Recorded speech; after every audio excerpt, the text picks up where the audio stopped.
Levítico 7, de 1 a 10. Diz assim a santa, perfeita, inspirada palavra do Senhor. Esta é a lei da oferta pela culpa, coisa santíssima é. No lugar onde imolam o holocausto, imolarão a oferta pela culpa, e o seu sangue se aspergirá sobre o altar em redor. Dela se oferecerá toda a gordura, a cauda e a gordura que cobre as entranhas. Também ambos os rins e a gordura que neles há, junto aos lombos, e o redenho sobre o fígado com os rins se tirará. O sacerdote o queimará sobre o altar em oferta queimada ao Senhor, é oferta pela culpa. Todo varão entre os sacerdotes a comerá, no lugar santo se comerá, coisa santíssima é. Como a oferta pelo pecado, assim será a oferta pela culpa. Uma única lei haverá para elas, será do sacerdote que com ela fizer expiação. O sacerdote que oferecer o holocausto de alguém terá o couro do holocausto que oferece, como também toda oferta de manjares que se cozer no forno, com tudo o que se preparar na frigideira e na assadeira, será do sacerdote que a oferece. Toda oferta de manjares amassada com azeite ou seca será de todos os filhos de Arão, tanto de um como do outro. Até aqui a leitura da palavra de Deus. O tema da mensagem desta noite é as direções do culto. As direções do culto. Vamos orar? Pai Santo, nós te somos gratos pela Tua palavra que é riquíssima, que nos alimenta, que nos dirige, direciona a nossa vida. E especificamente, Pai, nos direciona quanto à maneira como nós devemos Te adorar, uma maneira não para agradar a nós mesmos, mas para agradar ao Senhor. Nós Te louvamos por isso, porque neste assunto nós somos também orientados pelo Senhor na maneira como devemos Te adorar. Pedimos então, Pai, que pelo Teu Santo Espírito, mais uma vez, o Senhor nos oriente, nos ensine, Pai, de uma forma clara, aquilo que nós devemos saber sobre como nós devemos Te adorar. Fica conosco, é o que nós pedimos humildemente, e em nome de Jesus. Amém. Meus irmãos, os elementos que nós temos nos nossos cultos, eles são encontrados desde o Antigo Testamento, desde o sistema levítico. Nós temos estudado o livro de Levítico.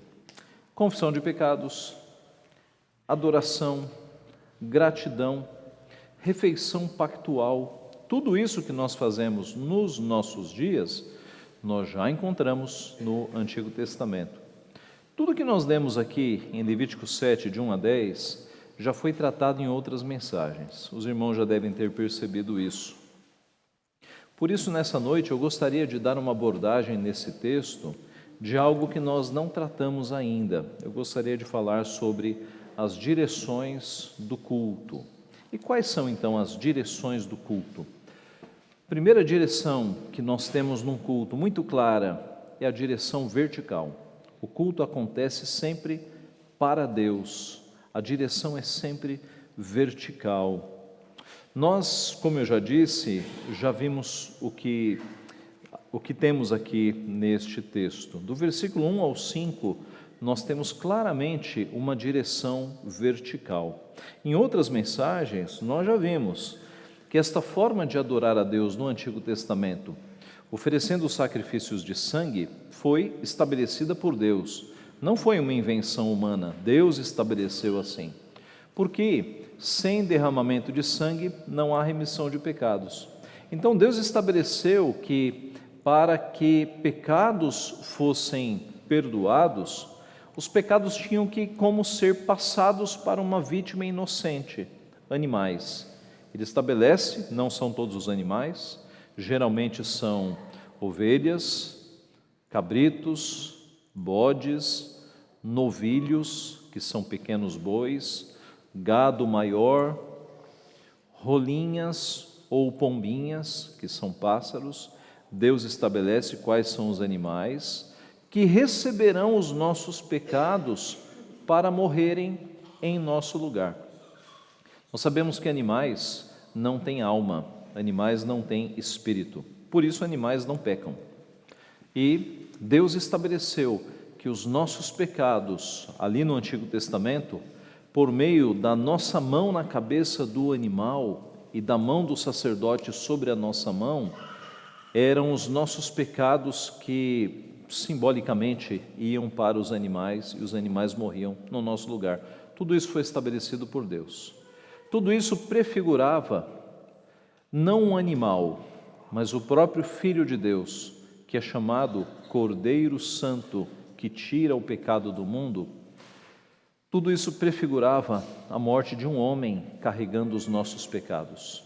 Todos os animais apontavam não para um animal, mas para um homem Deus, Jesus Cristo, que levaria os nossos pecados, morreria na cruz, sangrando como sangravam os animais, mas agora um sangue humano para levar os nossos pecados. Nós já vimos também em outros sermões que muitos dos sacrifícios tinham o sangue aspergido por sobre o altar, borrifado no altar, como acontece aqui. Nós já vimos que sem derramamento de sangue não há remissão de pecados. Nós já vimos em outros lugares que toda a gordura pertencia ao Senhor. E aqui no nosso texto nós temos menção à gordura, quando, por exemplo, fala-se aqui do redenho, verso 4. O redenho sobre o fígado era gordura no fígado do animal. Toda a gordura pertence ao Senhor, toda a gordura deveria ser queimada ao Senhor. Nós vimos que era necessário não apenas abater o animal, cortá-lo, mas queimá-lo, porque o fogo apontava para o juízo de Deus, queimando os nossos pecados, purificando assim o nosso espírito. Tudo isso nós já vimos, mas o que eu gostaria de ressaltar nesta hora é a direção do culto. O versículo 5 nos diz: o sacerdote o queimará sobre o altar em oferta queimada ao Senhor. É oferta pela culpa. Ao Senhor, sempre ao Senhor. O culto é feito para Deus. O culto é feito para o Senhor. Todo o culto no Antigo Testamento era somente ao Senhor. Pessoas não recebiam culto. Anjos não recebiam culto. Animais não recebiam culto. O culto era sempre ao Senhor. A direção era sempre vertical. Não passava pela cabeça de um sacerdote fazer diferente, colocar uma pessoa ali para receber a adoração. Na verdade, passou pela cabeça de dois sacerdotes, Nadab e Abiú, fazerem um culto diferente. Ao invés deles irem buscar fogo no altar, e o fogo do altar havia sido mandado por Deus, era um fogo autorizado, eles foram em algum outro lugar, trouxeram fogo estranho perante o Senhor, e Deus mandou o fogo do céu para fulminá-los, porque aquilo não era permitido. Deus não havia ordenado pegar fogo de outros lugares, senão do seu fogo santo, que queimava no altar de dia e de noite, e nunca era apagado. E aí talvez você pense, mas pastor, precisava matar estes dois sacerdotes apenas porque eles buscaram um fogo diferente? Sim, meus irmãos. Culto é coisa séria, culto é coisa santa. Nós não podemos oferecer um culto ao Senhor que não esteja de acordo com aquilo que Ele requer de nós. Não cabe criatividade no culto cabe fidelidade. Nós fazemos um culto exatamente como Deus ordenou na sua palavra. Culto é coisa séria, culto é coisa santa. Olha o primeiro versículo que nós lemos. Esta é a lei da oferta pela culpa, coisa santíssima é. Vá para o verso 6, o final do verso 6, coisa santíssima é. Então, com coisas santíssimas, nós não brincamos, nós não inventamos, nós seguimos o que nos foi comandado. O culto era sempre ao Senhor, sempre ao Senhor.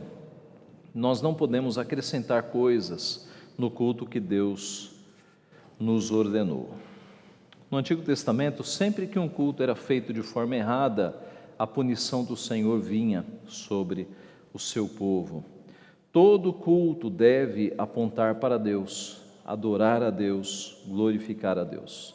Nessa semana eu recebi 2 vídeos de pessoas, 2 vídeos diferentes, de pessoas que estavam adorando uma imagem que eles estavam chamando de Maria.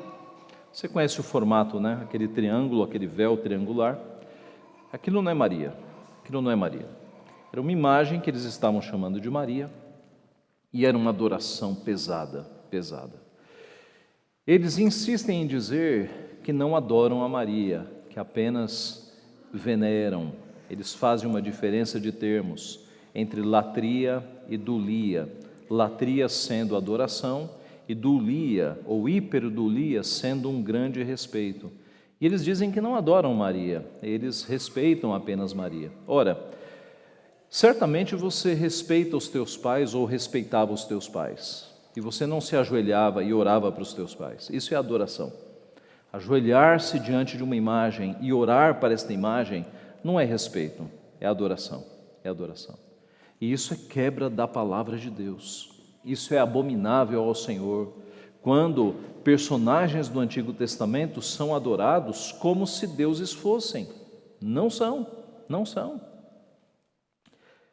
Todo culto na Bíblia é determinado por Deus e tem apenas um destinatário, o próprio Deus. Todo culto deve ser vertical. É por isso, irmãos, que nós não temos homenagens no culto. É por isso que nós não chamamos ninguém aqui na frente para fazer uma auto-homenagem aqui no meio do culto. Nós não homenageamos pessoas, nós não fazemos cultos em memória de pessoas, nem fazemos culto em memória de pessoas vivas, nem de pessoas mortas, nem de pessoas vivas. O culto deve ser apenas ao nosso Deus, apenas Ele deve ser exaltado e engrandecido. Há muitos anos atrás, ali deveria ser ano 2000 ou 2001, eu fui participar de um culto numa igreja num outro estado do Brasil. Era uma igreja muito rica, com pessoas muito influentes, e eu estava lá prestando culto ao Senhor.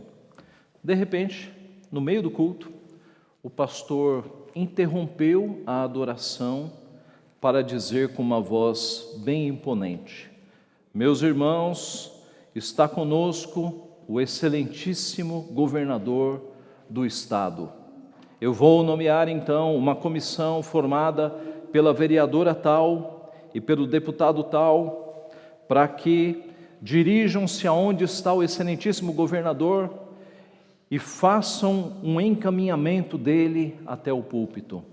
Levantaram-se as 2 pessoas, o culto parou, levantaram-se as 2 pessoas, foram até o governador do estado e o conduziram até o púlpito, e ele sentou nas cadeiras que estavam atrás do púlpito. E eu pensei, ele parou uma adoração ao Rei dos Reis por causa de um reles governador de estado, que meses depois foi preso por corrupção. Ele teve coragem de parar uma adoração ao Rei dos Reis. Isso não se faz, não se faz. Não se glorificam pessoas no culto, não se glorificam autoridades civis no culto, porque o Rei dos Reis está recebendo adoração.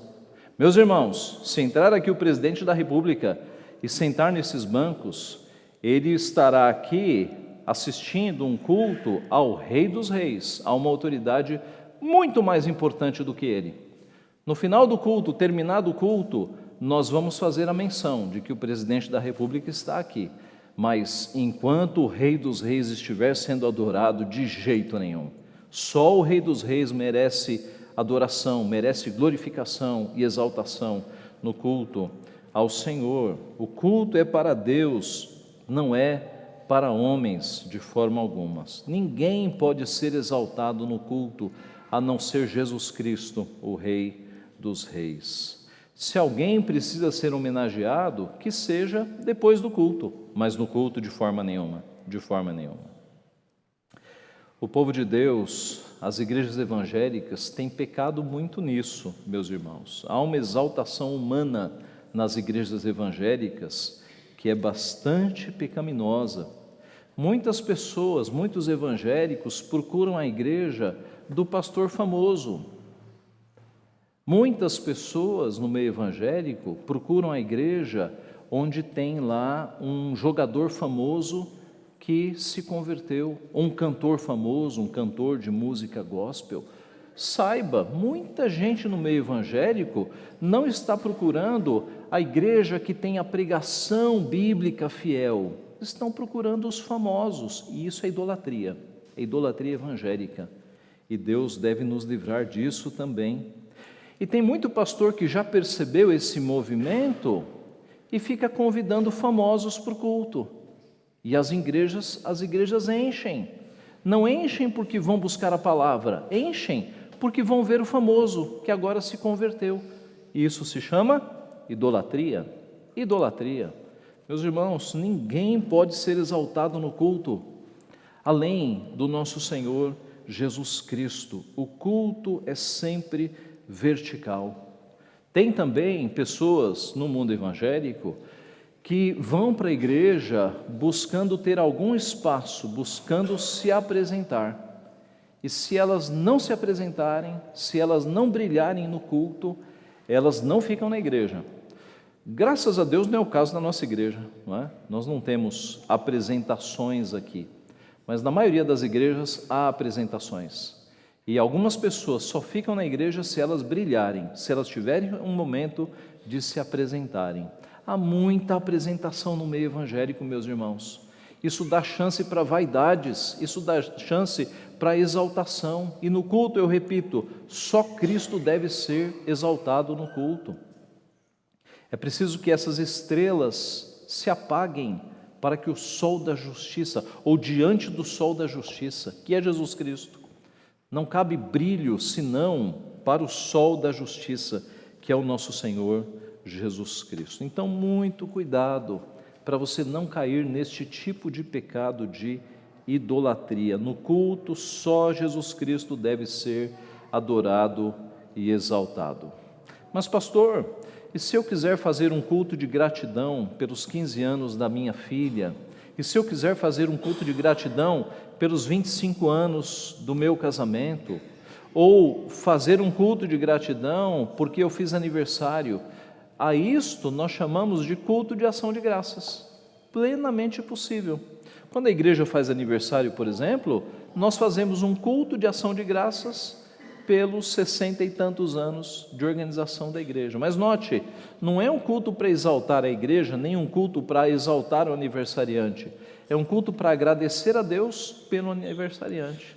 E note também, nós não fazemos isso aos domingos. Eu não posso fazer no domingo um culto de ação de graças pelos 15 anos da minha filha. Não. Os cultos de domingo, o que nós chamamos de culto solene, assembleia solene, eles têm apenas um motivo, que é adorar Jesus Cristo. Cultos de ação de graças nós fazemos em outros dias, geralmente sábado à noite, mas pode ser feito numa sexta à noite. Cultos de ação de graças, como definiram nossos irmãos na Assembleia de Westminster, baseados pela Bíblia, cultos de ações de graças são possíveis, mas nunca para substituir o culto de domingo, que tem um único motivo: adorar Jesus Cristo por conta da sua obra. Então, coloquemos isso de modo claro na nossa mente. Se nós queremos agradecer a Deus por algum motivo, um aniversário, alguma bênção que Deus nos deu, façamos cultos de ações de graças, de segunda a sábado. Domingo, dia do Senhor, culto solene, só Jesus Cristo e a sua obra. Nós não podemos trocar. É o único motivo, meus irmãos, dos cultos de domingo, Cristo e a sua obra de redenção para com o seu povo. No restante, cultos de ação de graça, eu repito, não para exaltar pessoas, mas para agradecer a Deus pela vida de outras pessoas. Então, o culto é sempre vertical. Esta é a primeira direção do culto. E a segunda direção que nós encontramos aqui é uma direção horizontal, mas deixe-me explicar. Como nós vimos, todo o culto é vertical, mas há um ato, e um ato somente no nosso culto que é vertical, que ele é tanto vertical quanto horizontal. Que ato é esse? Refeição pactual, ceia do Senhor. Na ceia do Senhor, a direção vertical permanece. Por quê? Porque nós estamos seguindo uma ceia que foi ordenada por Ele. Nós, pela ceia, temos comunhão com Deus, porque é sacramento, é meio de graça. Mas na ceia, por ser uma mesa, nós temos a dimensão horizontal também. Nós estamos em comunhão uns com os outros, porque na Bíblia, toda refeição é um momento de comunhão. Na Bíblia você não senta com inimigos na mesa para tomar uma refeição. Na Bíblia, quem se senta na mesa para fazer uma refeição tem um nível de comunhão, tem um nível de afinidade. Veja, voltemos ao nosso texto no verso 6. Todo varão entre os sacerdotes a comerá no lugar santo, se comerá, coisa santíssima é. Abrindo um parênteses aqui, você deve ter percebido que o coisa santíssima é, ele aparece no versículo 1 e no versículo 6, é a divisão natural do texto. Os primeiros 5 versículos falaram da oferta pela culpa com uma ênfase no Senhor. Agora, do versículo 6 até o 10, a repetição do elemento horizontal das refeições e das coisas que o sacerdote tinha por conta do sacrifício. Sigamos aqui, verso 7. Como a oferta pelo pecado, assim será a oferta pela culpa. Uma única lei haverá para elas. 2 pontos. Será do sacerdote que com ela fizer expiação. O que nós temos aqui? Nós temos a carne desta oferta sendo reservada para a alimentação do sacerdote.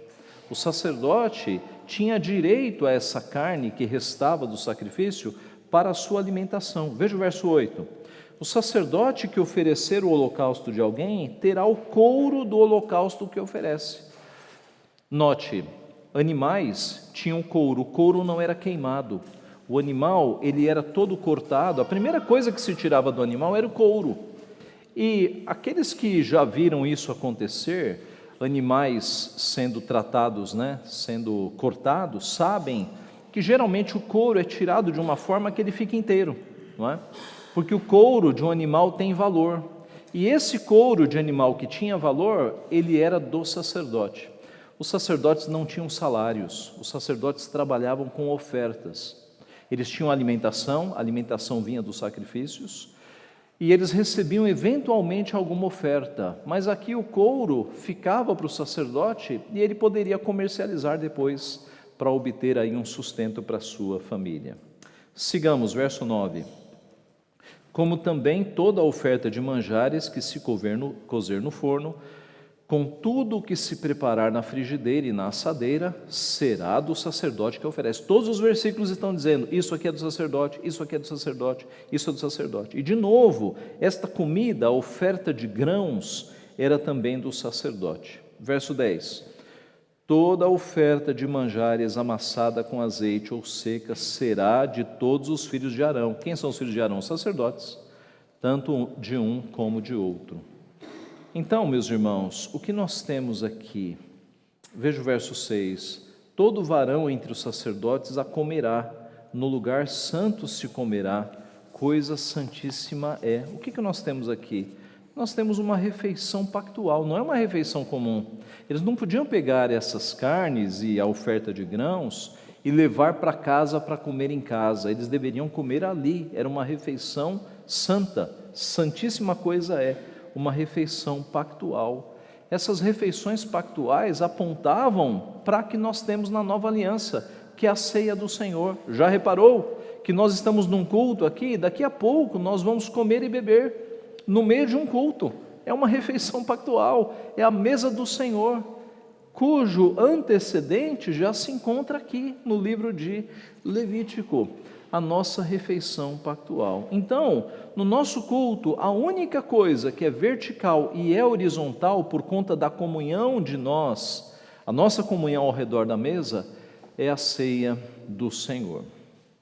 É o único momento em que há alguma horizontalidade no culto. Meus irmãos, nos cultos não cabem horizontalidades. Exceto a ceia do Senhor, não cabe mais nada. Não cabe o pastor dizer: olhe para o irmão do seu lado e diga que o ama. Não cabe o pastor dizer: vire para o lado e abrace o seu irmão. Não cabe o pastor dizer: saia do seu lugar e vá abraçar os irmãos que estão lá no fundo. Eu já vi muito disso no meio evangélico e creio que vocês também viram. E está tudo errado, porque essas horizontalidades, meus irmãos, não são prescritas na Bíblia. E outra coisa, é muito artificial, não é? Você abraçar o irmão porque o pastor está mandando. Você deve abraçar o seu irmão naturalmente depois do culto, não precisa alguém mandar. Isso é artificial, é antibíblico e é horizontal. E eu repito, no culto, nós estamos aqui para adorar a Deus, tudo deve ser vertical. Essas coisas são invenções, são inovações.